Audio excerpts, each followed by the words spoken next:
Hey everyone, welcome back to the channel. Today I'm going to walk you through step by step how to build a report in Power BI from start to finish. Whether you're brand new to Power BI or just looking to sharpen your skills, by the end of this tutorial, you'll know exactly how to get your own interactive report up and running using real data. Let's dive in and demystify the process together. So the very first thing you'll do is head over to the Power BI home page. This is your launchpad for all things Power BI, and right at the center of the screen, you'll spot the New Report option. Go ahead and click that. This is your gateway to building something from scratch tailored exactly to what you need. Now, Power BI will offer you a few different ways to bring in your data.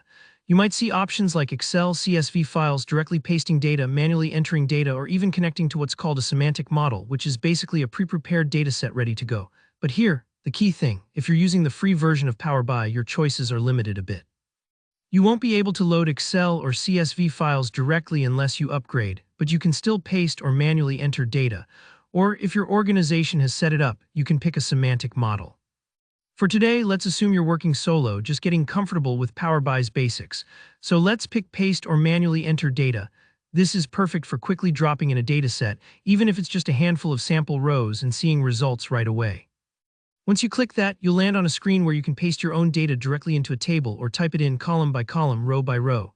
This is where you tell Power BI what information you want it to analyze. For example, imagine you've got monthly sales numbers or maybe a list of project tasks and their completion dates. You can bring all that in right here.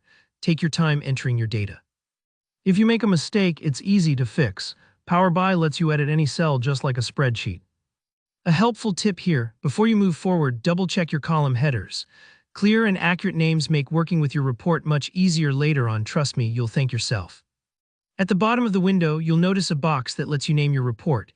Give it a meaningful name, something like Q2 Sales Dashboard or Task Completion Overview. Naming your report up front helps keep your workspace organized, especially as you build more and more insights over time. Now, once your data looks good and your report is named, you'll see a few options.